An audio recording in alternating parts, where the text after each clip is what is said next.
This video series is to accompany the Cisco Netacad Switching, Routing, and Wireless Essentials course.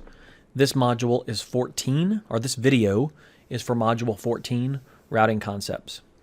In this video, we're going to look at path determination, packet forwarding, basic router configuration review, IP routing table, and static and dynamic routing. 14.1, Path Determination. When a router receives an IP packet on one of its interfaces, it tries to determine which interface to use to forward that packet to the next destination. So this is known as routing. The interface that the router uses to forward the packet may be the final destination, or it could be a network connected to another router that's then used to reach the correct destination. So each network that a router connects to typically requires a separate interface, but this may not always be the case. So the primary functions of a router are: 1, to determine the best path to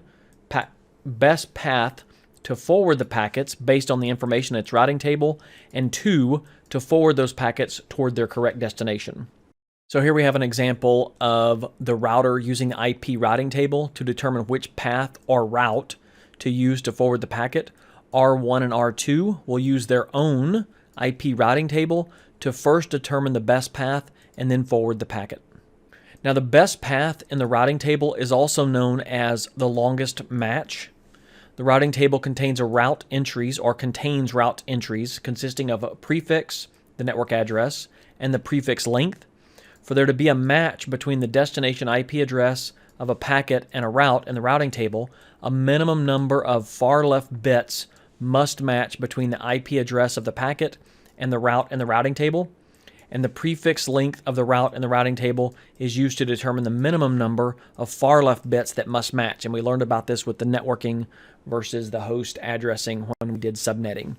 So the longest match is the route in the routing table that has the greatest number of far left matching bits with the destination, and the longest match is always the preferred route. So the term prefix length will be used to refer to the network portion of both the v4 and the v6 addresses. And we learned about network portion in the previous course when we learned subnetting. So v4 longest match example in the table below, the v4 packet has the destination of a v4 address of 172.16.0.10, and the router has 3 route entries in the v4 routing table: the 172.16/12, a /18, and a /26. So of those 3 routes, the /26 has the longest match, and that one would be chosen to forward the packet. So for any of these routes to be considered a match, though, there must be at least the number of matching bits indicated by the subnet mask of the route. In other words, you have to have at least the subnet mask matching before it will consider it a proper route.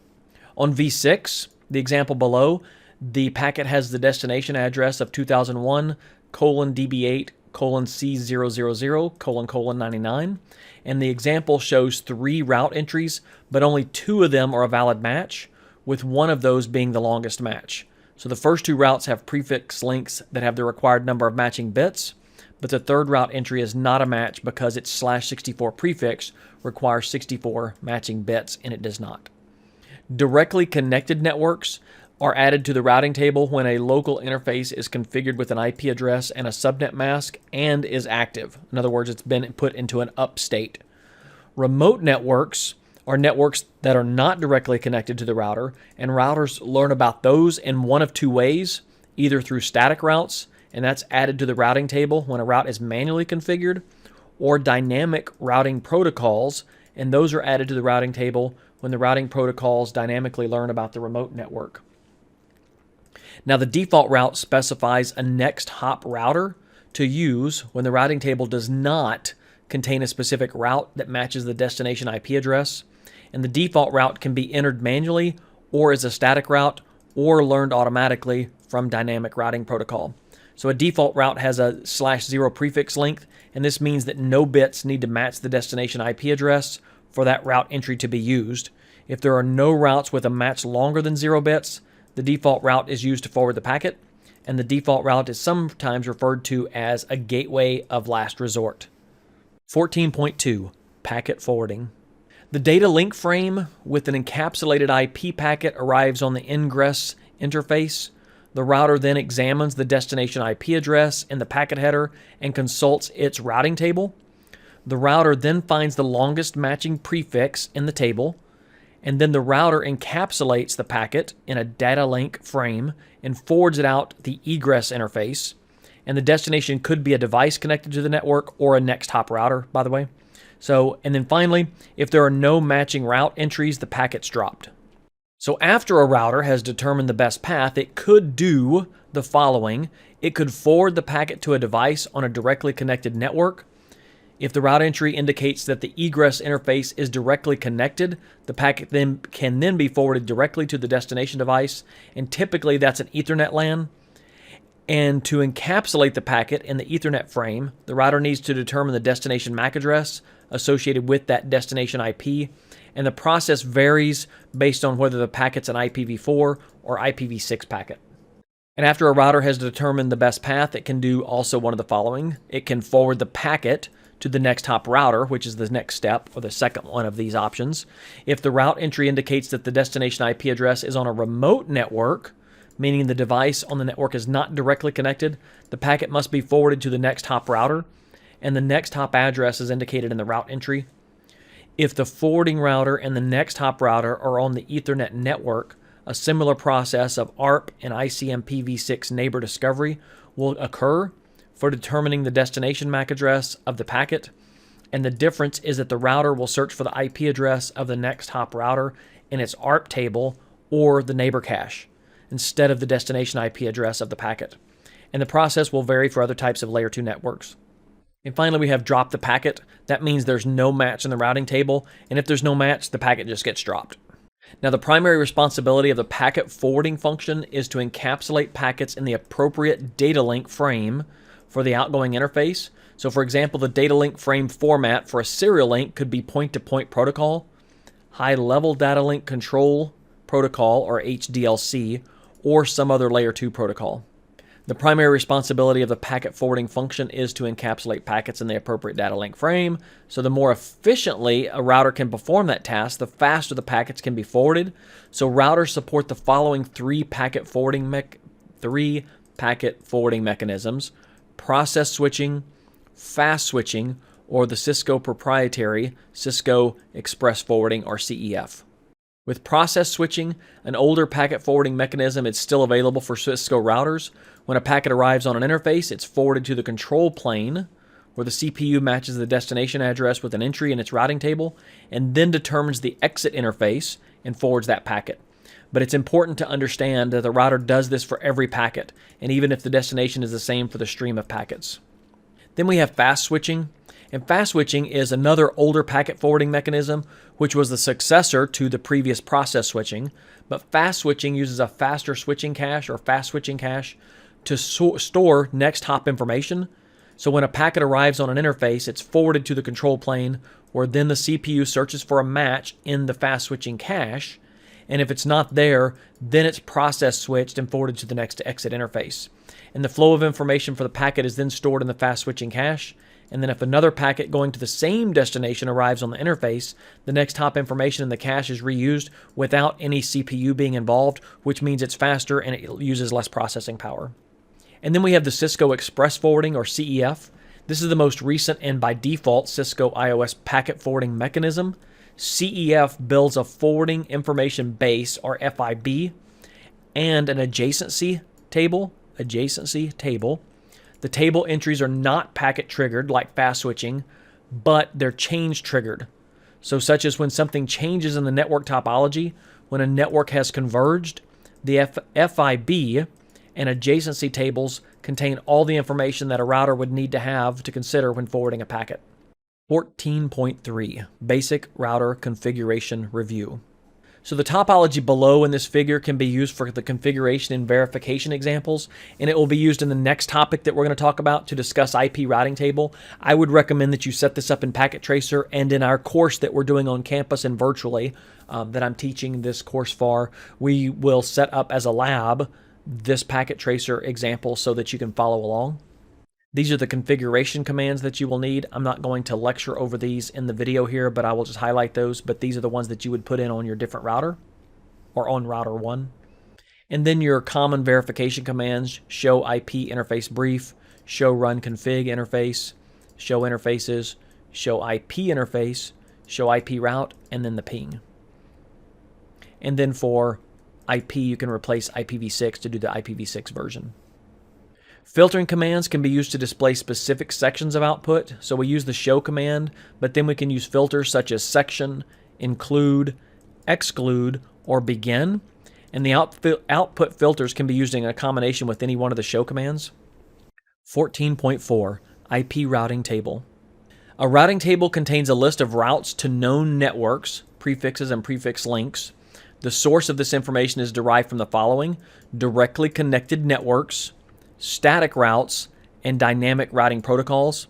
So the source for each one of these routes in the routing table is identified by a code, and common codes include L, C, S, and O, and asterisk.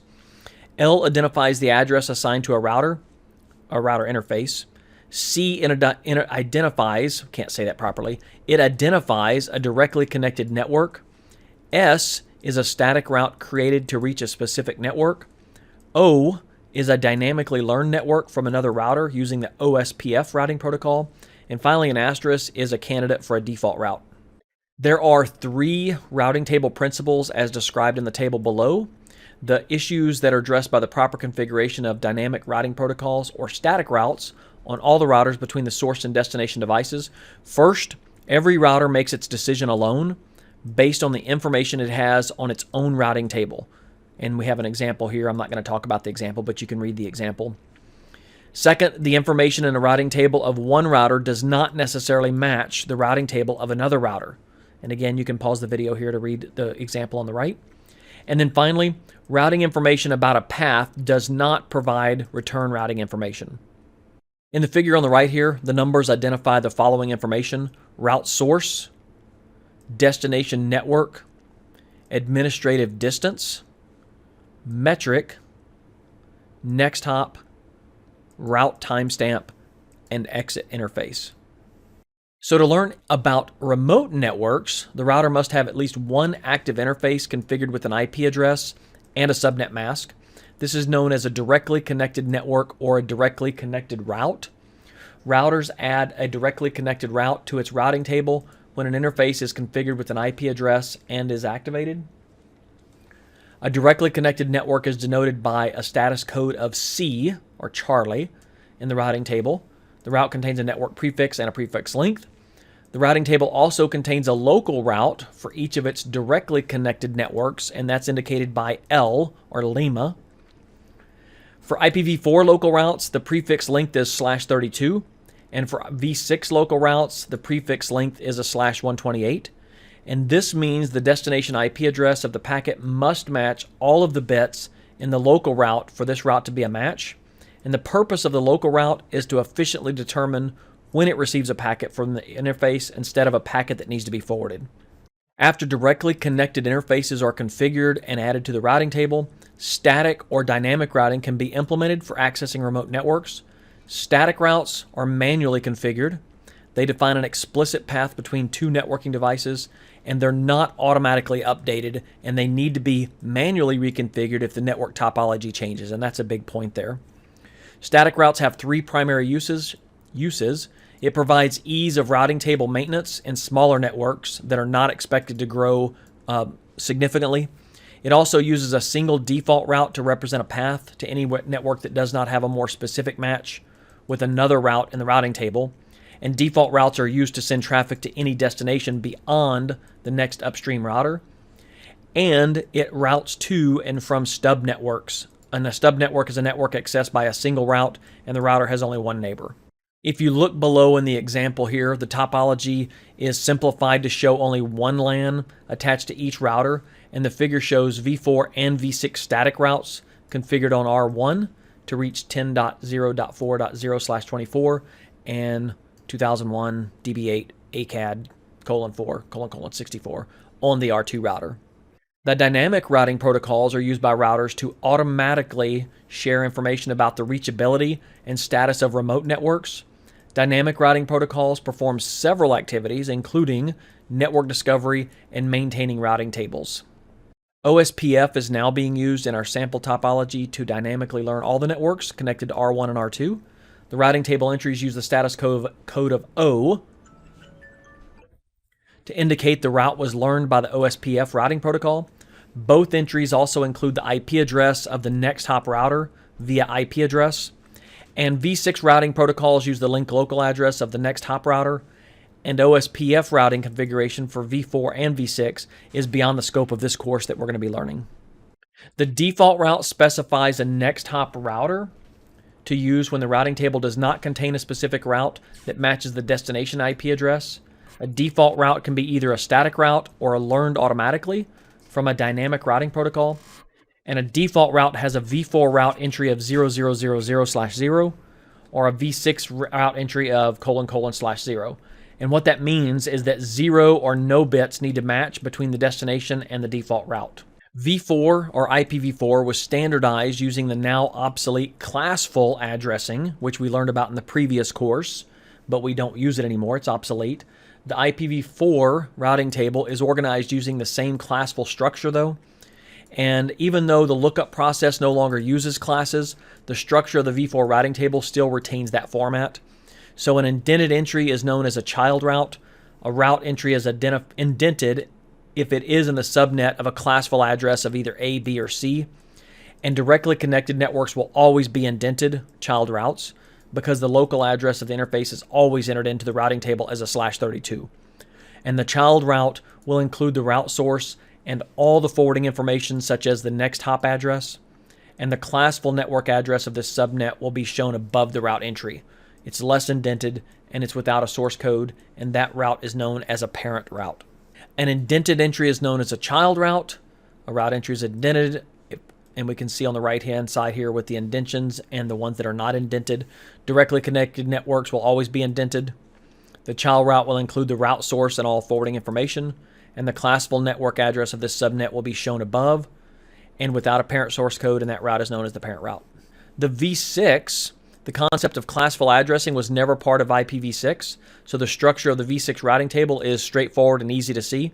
Every V6 route entry is formatted and aligned the same way and makes it much easier to view.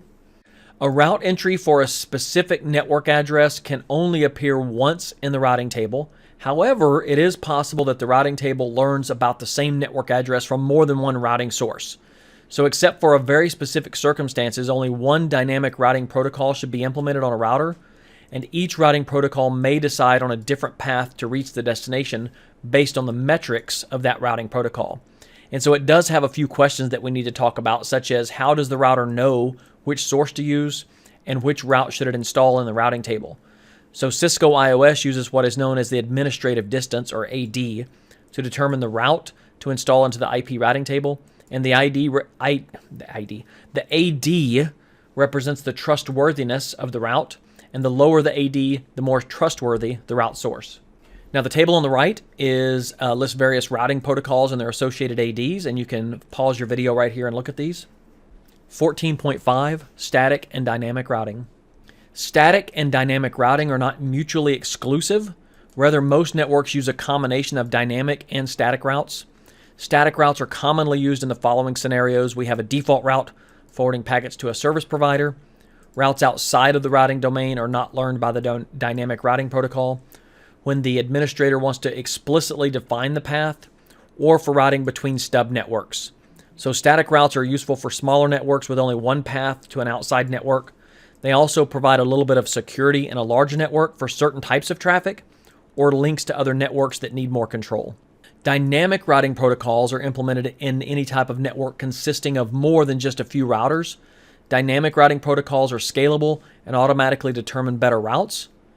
So when we talk about the following scenarios here, networks consisting of more than just a few routers, when a change in the network topology requires the network to automatically determine another path, and then for scalability, if we're going to grow, as the network gets larger, the dynamic routing protocol automatically learns about any new networks. Now this table here shows a comparison of some of the differences between dynamic and static routing. I'm not going to lecture on each one of these, but you can pause the video right here and read down through these. This is a timeline of dynamic routing protocols. One of the first routing protocols was RIP.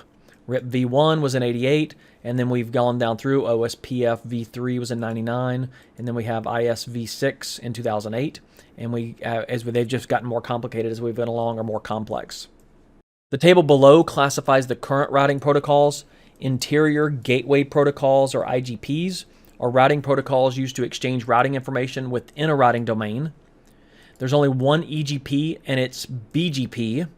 BGP is used to exchange routing information between different organizations, known as Autonomous Systems, or AS. BGP is used by ISPs to route packets over the internet. Distance vector, link state, and path vector routing protocols refer to the type of routing algorithm used to determine the best path.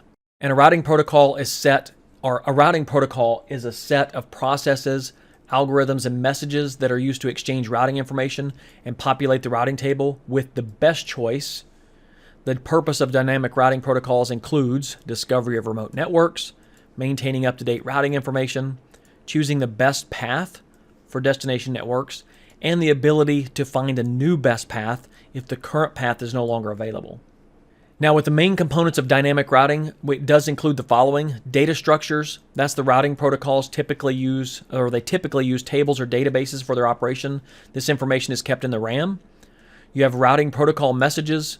The routing protocols use various types of messages to deliver neighboring routers, exchange information, and other tasks to learn and maintain accurate information.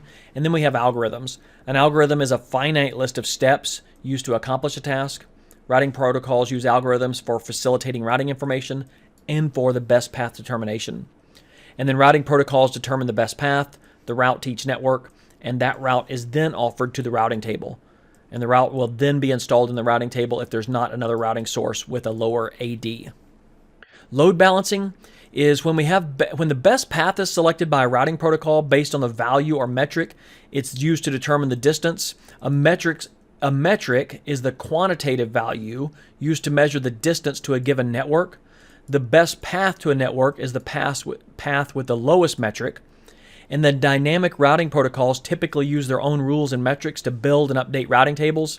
And the following table lists common dynamic protocols and their metrics. And I'm going to let you pause your video right here to read each one of those. You have RIP, OSPF, and EIGRP, and you can read the metric on each one. And then finally, we have load balancing. When a router has two or more paths to a destination with equal cost, then the router forwards the packets using both paths equally. This is called equal cost load balancing. The routing table contains the single destination network, but has multiple exit interfaces, and one for each equal cost. The router forwards the packets using the multiple exit interface. If configured correctly, load balancing can then increase the effectiveness and performance, and then equal cost load balancing is implemented automatically by dynamic routing protocols. It is enabled with static routes when there are multiple static routes to the same destination network using different next hop routers. And then there's a note here with EIGRP. It's only the EIGRP that supports unequal cost load balancing. So what did we learn in this module? Hopefully you learned a little bit. And this is the first screen. You can pause this screen right here. This is the second screen. You can pause it if you want to read down through these. This is the third screen if you want to read down through these. And finally, this is the fourth screen. And hopefully this video was helpful for you.